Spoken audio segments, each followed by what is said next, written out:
In this class we're going to talk about types of organisation.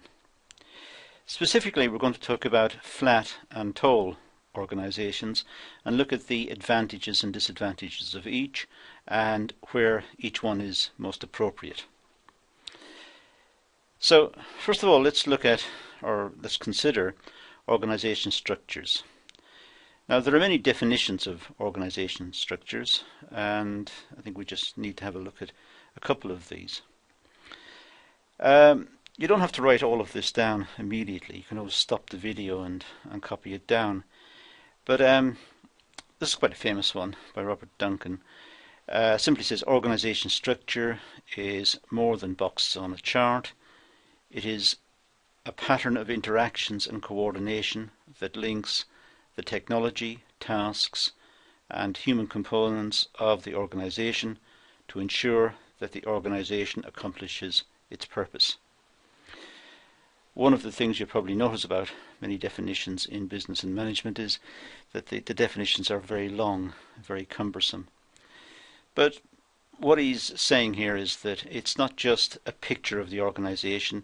The picture means something. The boxes in the chart, and we'll see some charts later, the boxes represent people and their interactions, and it represents the whole organisation and what's going on in the organisation. So it's not just scribbling on a paper. The Open University have also got a definition. In fact, there are many definitions around, but this particular one says that the organisation structure is the extent to which and the ways in which organisation members are constrained and controlled by the organisation, and the distribution of activities and responsibilities and the organisational procedures and regulations.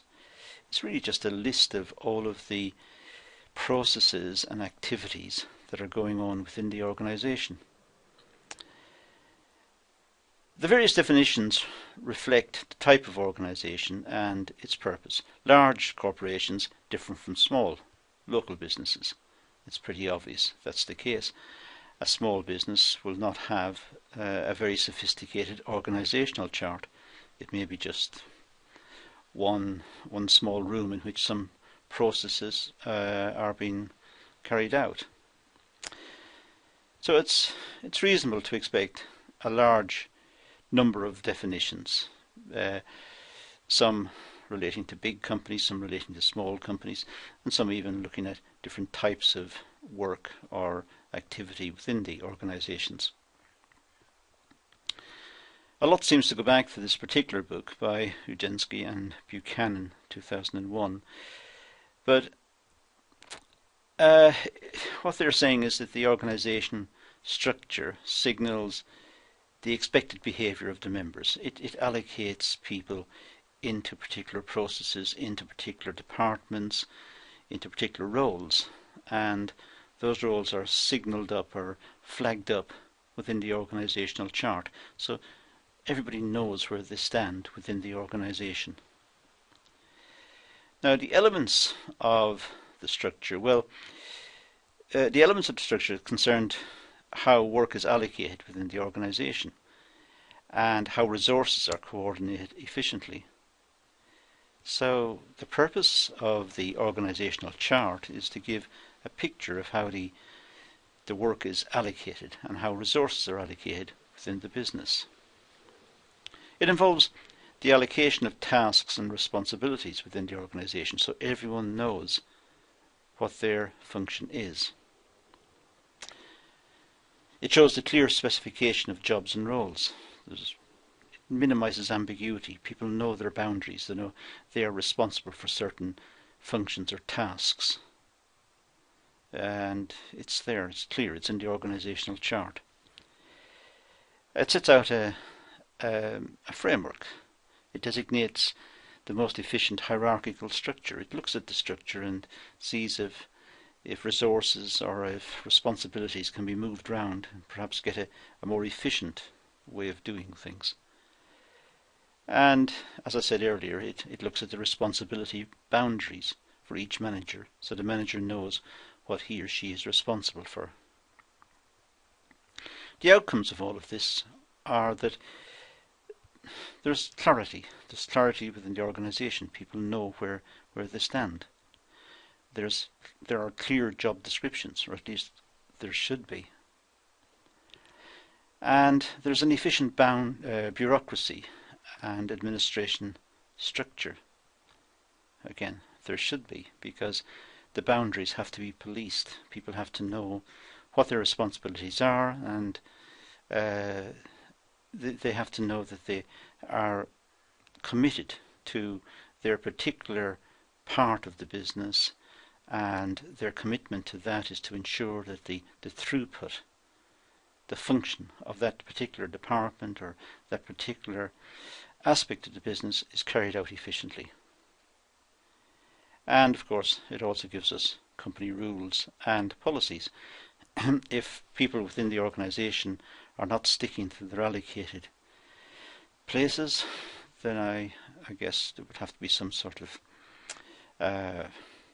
procedure, perhaps disciplinary procedure or training procedure, to ensure that people are sticking to what is required of them. We started by saying that the organisation can be flat or tall.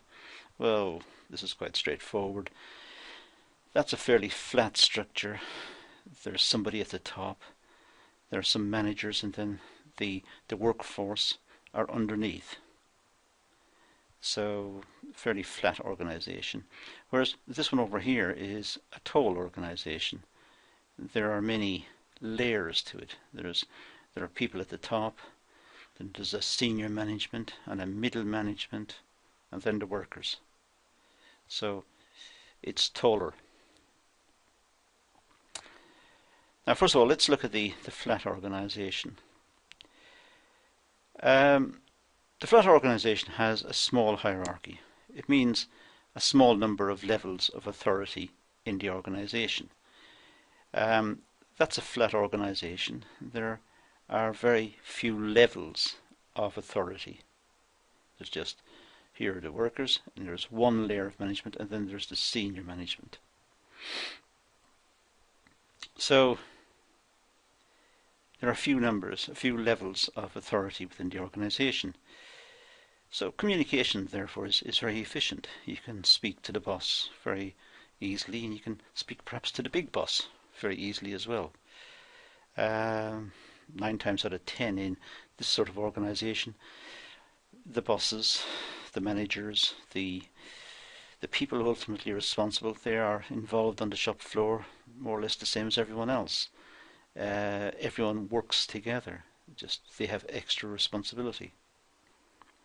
Not very bureaucratic, not very strict procedures and policies to follow. That's probably because the management is involved much more with the workers. They are working perhaps alongside the workers, so you don't need the bureaucracy. You can do it face to face. You can explain and resolve issues face to face, and as the work carries on. So it can be decentralized. This means that the managers are looking to do their own function and have more responsibilities. They have responsibilities for everything within that section.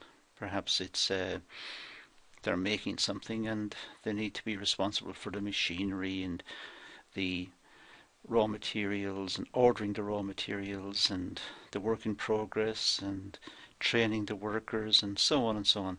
So there's much more independence.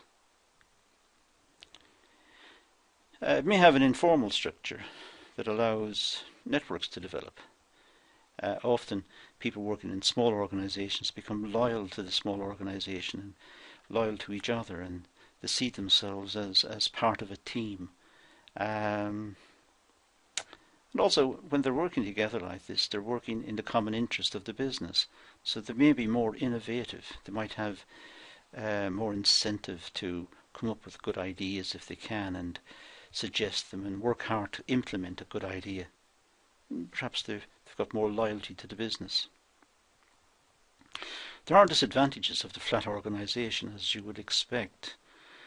Um, there are fewer chances of promotion.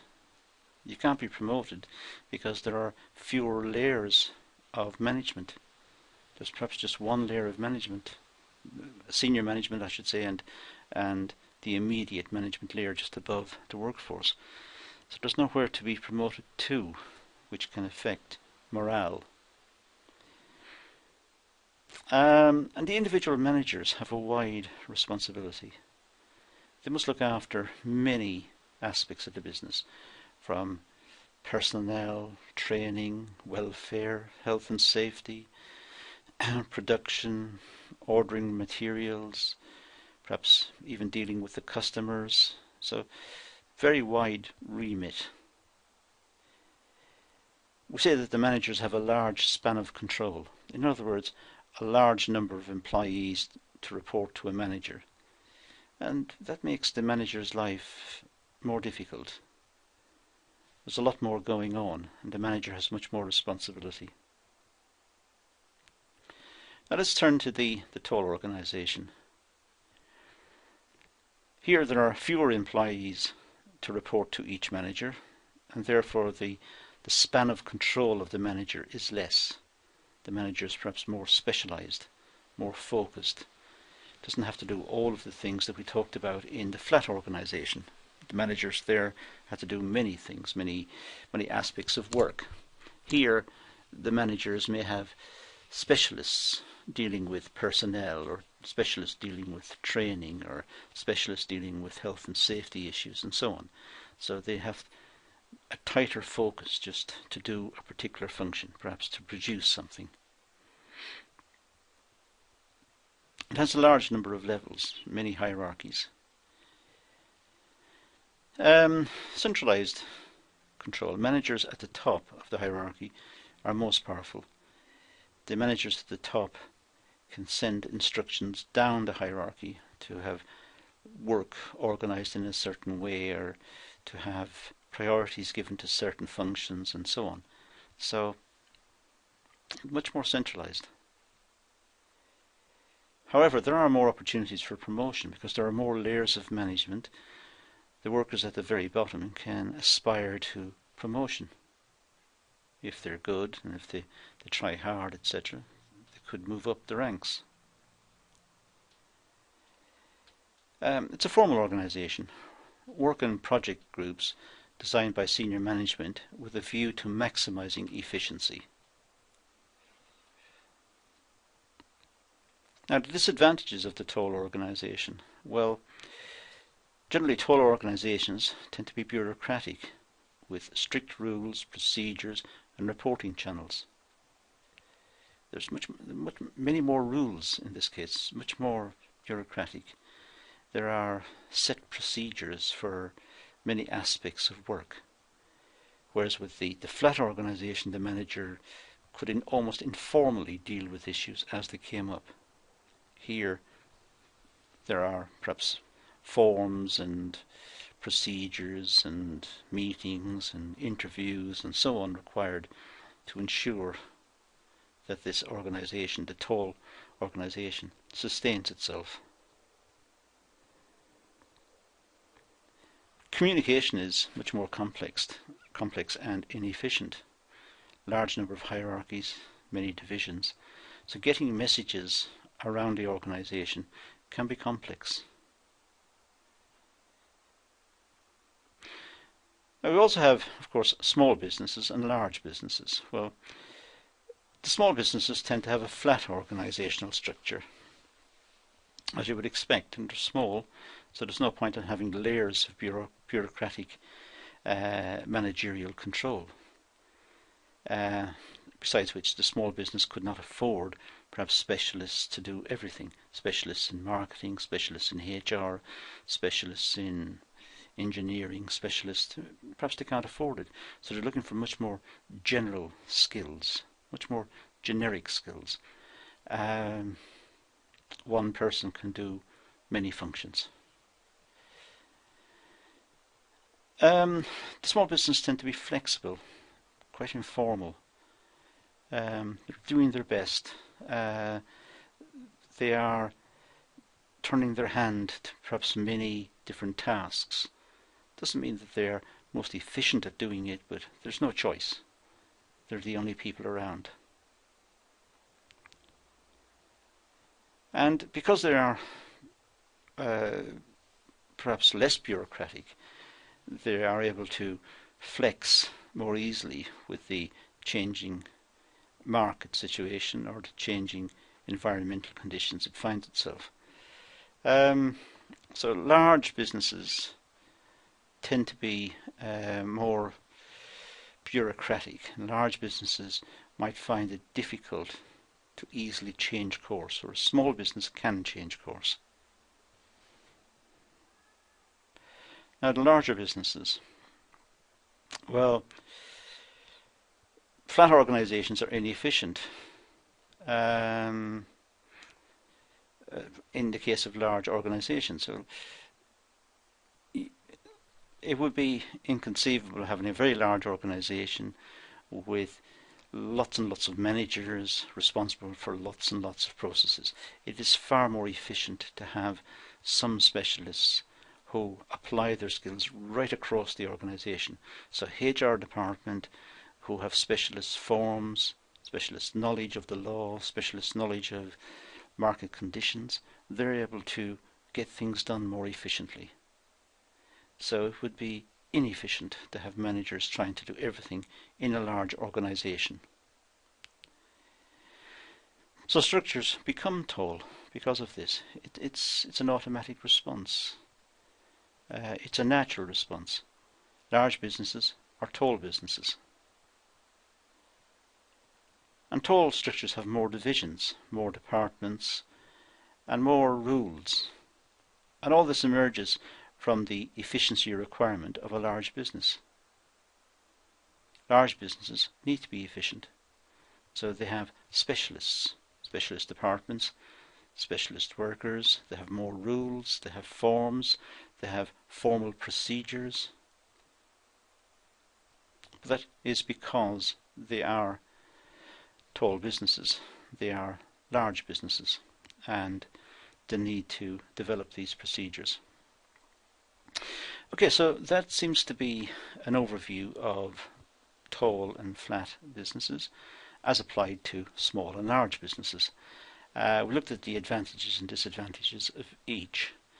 That's the reference that you'll have seen many times in the past, and that also concludes this class, this video. So, thank you for watching.